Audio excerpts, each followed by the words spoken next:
Saudara-saudara, dalam pertemuan kali ini ya, saya akan membahas penemuan saya di dalam buku ini ya, yang diterbitkan oleh penerbit Buku Kompas. Ya. Buku ini cukup terkenal dan kalau Anda sekarang datang ke penerbit itu ya sudah nggak ada di stok ya, habis.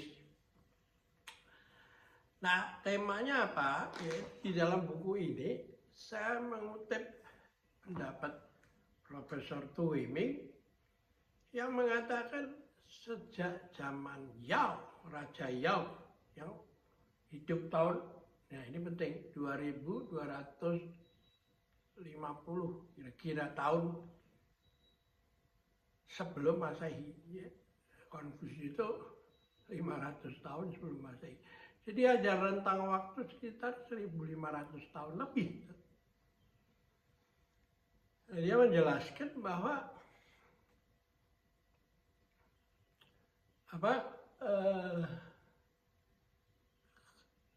Raja Yao itu pada waktu itu mempunyai teknik yang sudah sangat unik, yaitu dia sudah mengerti bahaya etatisme semua dari negara, toh. Lalu dia ketika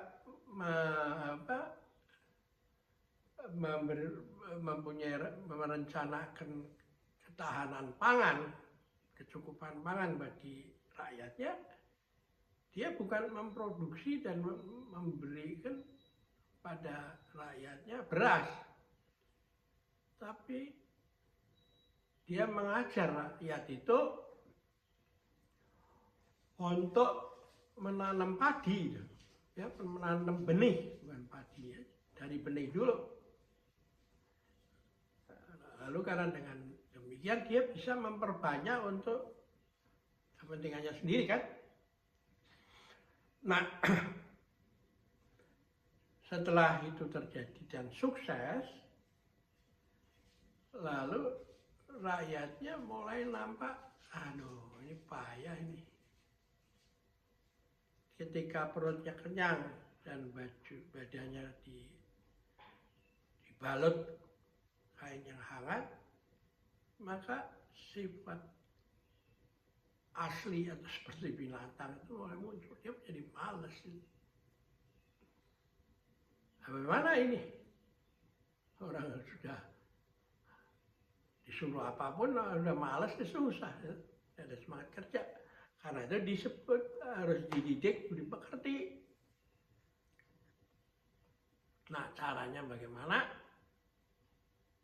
Nah, budi pekerti itu bukan ngomong-ngomong aja, tapi orang disuruh kerja, ya, paksa kerja dengan atau dididik supaya dia itu harus terus bergerak, itu seperti alam semesta mengalir, kan? Ya, siang berganti malam, nggak ada berhenti, barang sedetik pun, seperti air di sungai dari hulu ke hilir, ya, ke laut, ya.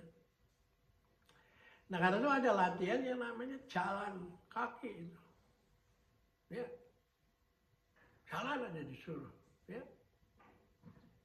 Nah, itu ketika sampai di Thailand,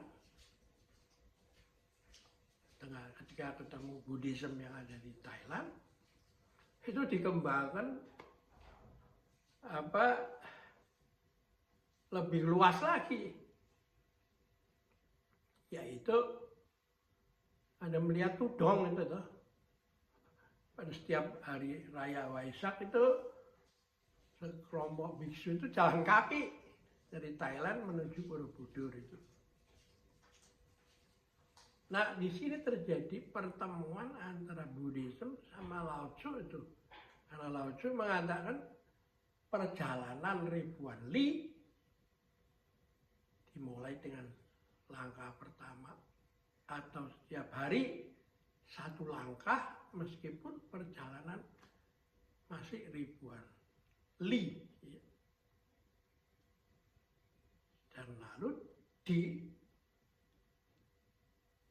sebagai latihan rohani,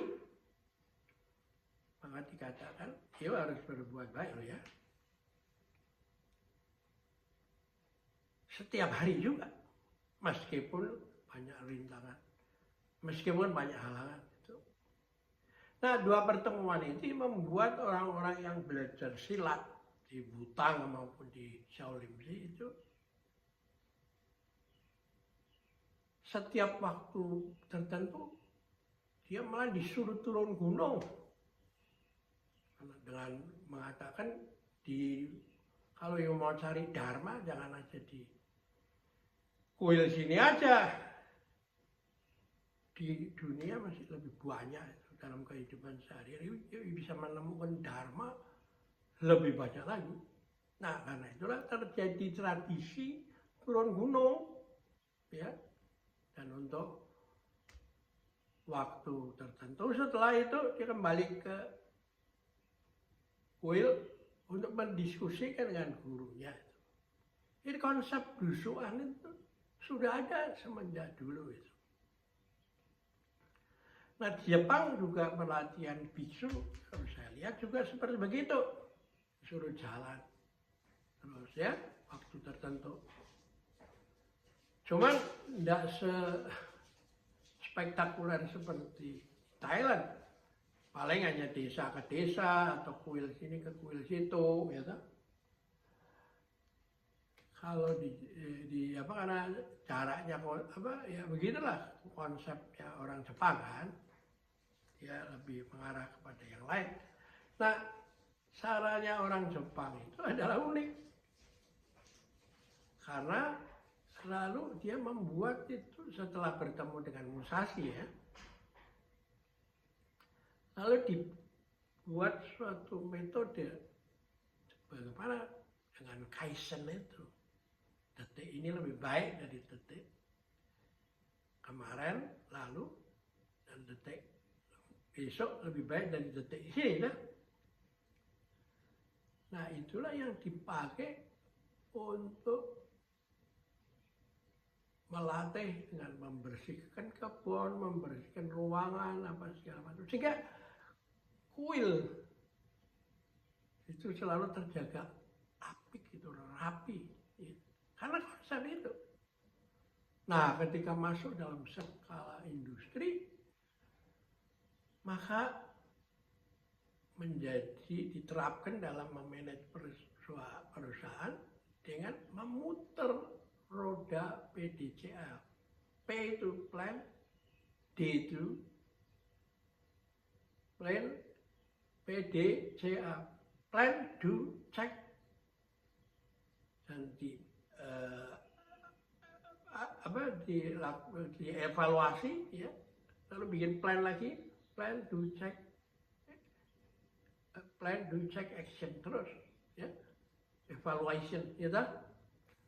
Nah, karena itu memang produk Jepang itu terus-menerus ada pembaruan. Tidak harus substantif dalam mesin dan hal vital, tapi bisa packagingnya ditambah ini, ditambah itu. Mobil itu variasinya ditambah, ya. Jadi begini seharusnya agama berdialog itu.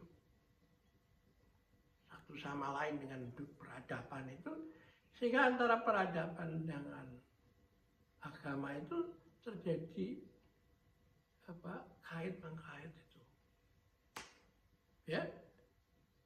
Seperti memasak bakso ikan jangan bawa amis. Membuat roti jangan berbau gandum. Nah, itu semua ada buah dari latihan itu. Latihan setelah matang, ya harus menjelaskan idenya tanpa boleh menyebut nama Taoism atau Buddhism itu, ya. Kalau masih menyebut disuruh kumur 30 kali. Jadi menurut saya